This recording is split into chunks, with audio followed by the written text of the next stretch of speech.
Hello, I'm Too Tight Lautrec. Welcome. Welcome. Welcome to my opening.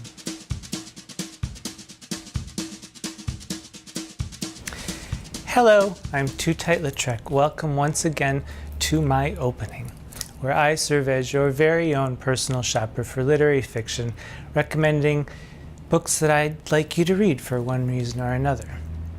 Today we're taking a little bit of a departure, and I'm going to be reading an entire short story because I believe that short fiction has been woefully neglected, and I'm setting about to fix that. Now, back in the day, long time ago, back when I was just a wee drag princess, and like most wee drag princesses, I thought I knew everything. And I took an English class, and the teacher assigned a book that I had never heard of. So I thought, well, this can't be any good because I don't know who this person is, and if I don't know who they are, then I'm sure nobody does. Well, we read the book. The next week, I came in and I sat next to the boy that I'd been having eyes with, but no words with. And we looked at one another and we said, we feel that we've been robbed our entire lives. How in the world could we have missed Sherwood Anderson's Winesburg, Ohio? It's wonderful. I couldn't believe I couldn't believe it. It was wonderful. And so I'm going to be reading the first story in Winesburg, Ohio today. Now, a little bit about Sherwood Anderson. He was born September 13th, 1876, and he died March 8th, 1941. He was a mentor to many writers. Two of the most notable are William Faulkner and Ernest Hemingway. And three more different writers I can't even imagine: Sherwood Anderson, Ernest Hemingway, and William Faulkner. Except for this, they found their own true, unique, specific voices and went off to write in an earnest, just beautiful, evocative way. I'm not such a big fan of Hemingway. Faulkner, okay. Sherwood Anderson, I love.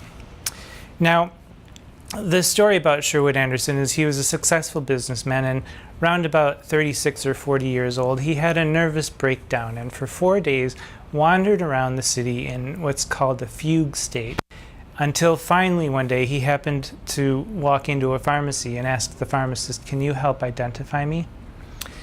Well, he was married with 3 children, and lo and behold, shortly after that, he picked up everything, left his family, went off to write, and became the writer that we know today. Not such a commendable thing, but that's, the myth of Sherwood Anderson. Now, Sherwood Anderson, as I said, influenced many writers. William Faulkner said, "Sherwood Anderson was the father of all my works, and those of Hemingway, Fitzgerald, etc. He showed us the way." And no less than Ray Bradbury wrote in his preface to a later edition of The Martian Chronicles that it was Sherwood Anderson's Winesburg, Ohio that set me free. If it's good enough for Ray Bradbury and William Faulkner, it's good enough for me. Now, Winesburg, Ohio. Now, I'm actually going to read the first story. There's a bit of a prologue to Winesburg, Ohio called The Book of the Grotesque, which I find quite good, and I would read to you, but I've decided to disobey my own rules. I'm going to read the very first story in the book, and it's called Hands. By the by, this is one of my copies. The copy that I like the best edition has a picture of, I think it's a Winslow Homer painting on it, and if we can find it, we'll put that on. Now, Hands from Winesburg, Ohio by Sherwood Anderson. Upon the half-decayed veranda of a small frame house that stood near the edge of a ravine near the town of Winesburg, Ohio, a fat little old man walked nervously up and down. Across a long field that had been seeded for clover, but that had produced only a dense crop of yellow mustard weeds, he could see the public highway, along which went a wagon filled with berry pickers returning from the fields. The berry pickers, youths and maidens, laughed and shouted boisterously. A boy clad in a blue shirt leaped from the wagon and attempted to drag after him one of the maidens, who screamed and protested shrilly. The feet of the boy in the road kicked up a cloud of dust that floated across the face of the departing sun. Over the long field came a thin, girlish voice. "Oh, you, Wing Biddle, comb your hair, it's falling into your eyes," commanded the voice to the man, who was bald, and whose nervous little hands fiddled about the bare white forehead as though arranging a mass of tangled locks. Wing Biddlebaum, forever frightened and beset by a ghostly band of doubts, did not think of himself as in any way a part of the town where he had lived for 20 years. Among all the people of Winesburg, but one had come close to him. With George Willard, son of Tom Willard, the proprietor of New Willard House, he had formed something like a friendship. George Willard was the reporter on the Winesburg Eagle, and sometimes in the evening he walked out along the highway to Wing Biddlebaum's house. Now, as the old man walked up and down on the veranda, his hands moving nervously about, he was hoping that George Willard would come and spend the evening with him. After the wagon containing the berry pickers had passed, he went across the field through the tall mustard weeds and, climbing a rail fence, peered anxiously along the road to the town. For a moment he stood thus, rubbing his hands together and looking up and down the road, and then, fear overcoming him, ran back to walk again upon the porch on his own house. In the presence of George Willard, Wing Biddlebaum, who for 20 years had been the town mystery, lost something of his timidity, and his shadowy personality, submerged in a sea of doubts, came forth to look at the world. With the young reporter at his side, he ventured into the light of day into Main Street, or strode up and down on the rickety porch of his own house, talking excitedly. The voice that had been low and trembling became shrill and loud. The bent figure straightened. With a kind of wiggle, like a fish returning to the brook by the fisherman, Biddlebaum the Silent began to talk, striving to put into words the ideas that had been accumulated by his mind during long years of silence. Wing Biddlebaum talked much with his hands. The slender, expressive fingers, forever active, forever striving to conceal themselves in his pockets or behind his back, came forth and became the piston rods of his machinery of expression. The story of Wing Biddlebaum is a story of hands. Their restless activity, like unto the beating of wings of an imprisoned bird, had given him his name. Some obscure poet of the town had thought of it. The hands alarmed the owner. He wanted to keep them hidden away, and looked with amazement at the quiet, inexpressive hands of other men who worked beside him in the fields or passed, driving sleepy teams on country roads. When he talked to George Willard, Wing Biddlebaum closed his fists and beat them upon a table or on the walls of his house. The action made him more comfortable. If the desire to talk came to him when the two were walking in the fields, he sought out a stump or the top board of a fence, and with his hands pounding busily, talked with renewed ease. The story of Wing Biddlebaum's hands is worth a book in itself.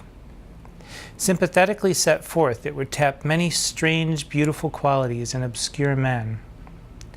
It is a job for a poet. In Winesburg, the hands had attracted attention merely because of their activity. With them, Wing Biddlebaum had picked as high as 140 quarts of strawberries in a day. They became his distinguishing feature, the source of his fame. Also, they made more grotesque an already grotesque and elusive individuality. Winesburg was proud of the hands of Wing Biddlebaum, in the same spirit in which it was proud of Banker White's new stone house and Wesley Moyer's bay stallion, Tony Tip, that had won the 2:15 trot at the fall races in Cleveland. As for George Willard, he had many times wanted to ask about the hands. At times, an almost overwhelming curiosity had taken hold of him. He felt that there must be a reason for their strange activity and their inclination to keep hidden away, and only a growing respect for Wing Biddlebaum kept him from blurting out the questions that were often in his mind. Once he had been on the point of asking. The two were walking in the fields on a summer afternoon and had stopped to sit upon a grassy bank. All afternoon Wing Biddlebaum had talked as one inspired. By a fence he had stopped, and beating like a giant woodpecker upon the top board had shouted at George Willard, condemning his tendency to be too much influenced by the people about him. "You are destroying yourself," he cried. "You have the inclination to be alone and to dream, and you are afraid of dreams. You want to be like others in town here. You hear them talk, and you try to imitate them." On the grassy bank, Wing Biddlebaum had tried again to drive his point home. His voice became soft and reminiscent, and with a sigh of contentment he launched into a long, rambling talk, speaking as one lost in a dream. Out of the dream, Wing Biddlebaum made a picture for George Willard. In the picture, men lived again in a kind of pastoral golden age. Across a green open country came clean-limbed young men, some afoot, some mounted upon horses. In crowds the young men came to gather about the feet of an old man who sat beneath a tree in a tiny garden and who talked to them. Wing Biddlebaum became wholly inspired. For once he forgot the hands. Slowly they stole forth and lay upon George Willard's shoulders. Something new and bold came into the voice that talked. "You must try to forget all that you have learned," said the old man. "You must begin to dream. From this time on you must shut your ears to the roaring of the voices." Pausing in his speech, Wing Biddlebaum looked long and earnestly at George Willard. His eyes glowed. Again he raised the hands to caress the boy, and then a look of horror swept over his face. With a convulsive movement of his body, Wing Biddlebaum sprang to his feet and thrust his hands deep into his trouser pockets. Tears came to his eyes. "I must be getting along home. I can talk no more with you," he said nervously. Without looking back, the old man had hurried down the hillside and across a meadow, leaving George Willard perplexed and frightened upon the grassy slope. With a shiver of dread, the boy arose and went along the road toward the town. "I'll not ask him about his hands," he thought, touched by the memory of the terror he had seen in the man's eyes. "There's something wrong, but I don't want to know what it is. His hands have something to do with his fear of me and of everyone." And George Willard was right. Let us look briefly into the story of the hands. Perhaps our talking of them will arouse the poet who will tell the hidden wonder story of the influence for which the hands were but fluttering pennants of promise. In his youth, Wing Biddlebaum had been a school teacher in a town in Pennsylvania. He was not then known as Wing Biddlebaum, but went by the less euphonic name of Adolph Meyers. As Adolph Meyers, he was much loved by the boys of his school. Adolph Meyers was meant by nature to be a teacher of youth. He was one of those rare, little understood men who rule by a power so gentle that it passes as a lovable weakness. In their feeling for the boys under their charge, such men are not unlike the finer sort of women in their love of men. And yet, that is but crudely stated. It needs the poet there. With the boys of his school, Adolph Meyers had walked in the evening or had sat talking until dusk upon the schoolhouse steps, lost in a kind of dream. Here and there went his hands, caressing the shoulders of the boys, playing about the tousled heads. As he talked, his voice became soft and musical. There was a caress in that also. In a way, the voice and the hands, the stroking of the shoulders and the touching of the hair, were a part of the schoolmaster's effort to carry a dream into the young minds. By the caress that was in his fingers, he expressed himself. He was one of those men in whom the force that creates life is diffused, not centralized. Under the caress of his hands, doubt and disbelief went out of the minds of the boys, and they began also to dream. And then, the tragedy. A half-witted boy of the school became enamored of the young master. In his bed at night, he imagined unspeakable things, and in the morning went forth to tell his dreams as facts. Strange, hideous accusations fell from his loose-hung lips. Through the Pennsylvania town went a shiver. Hidden, shadowy doubts that had been in men's minds concerning Adolph Meyers were galvanized into beliefs. The tragedy did not linger. Trembling lads were jerked out of bed and questioned.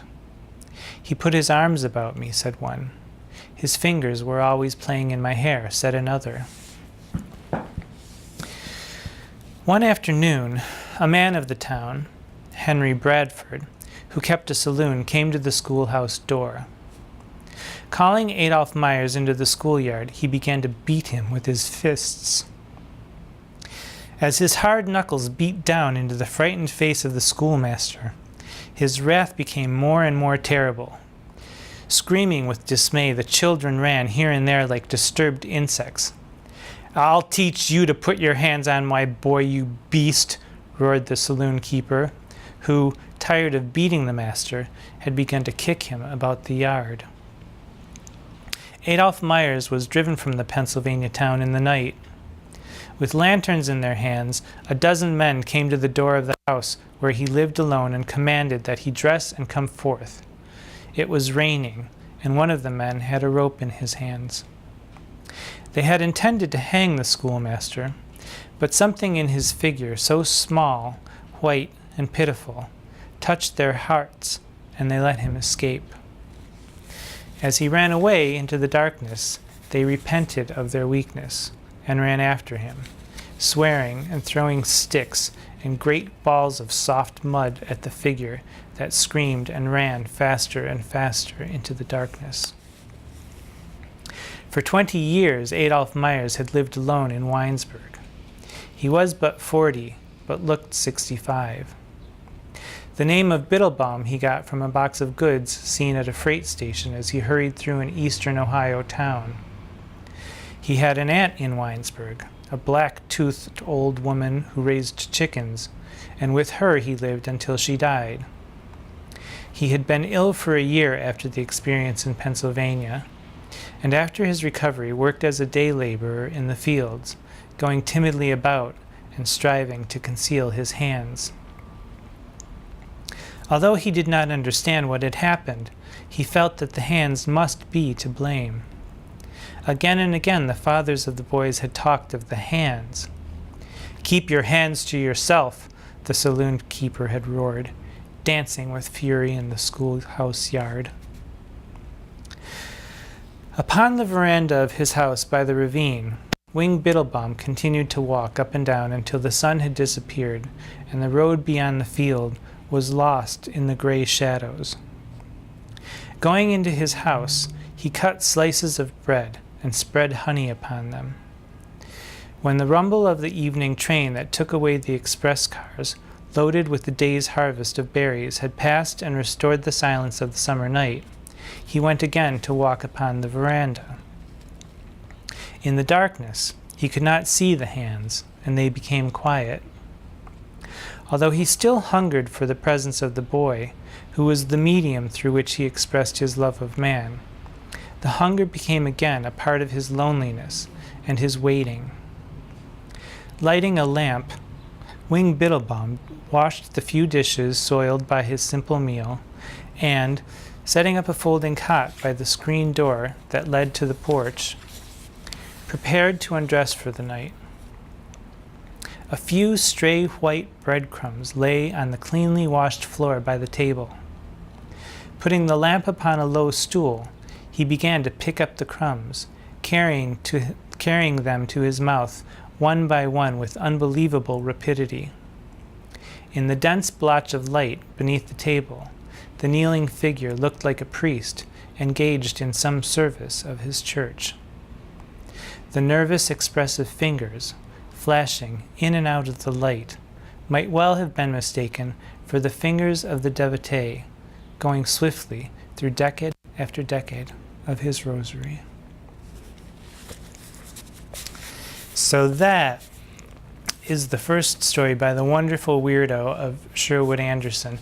This book is amazing in its depth of feeling and acceptance of human nature.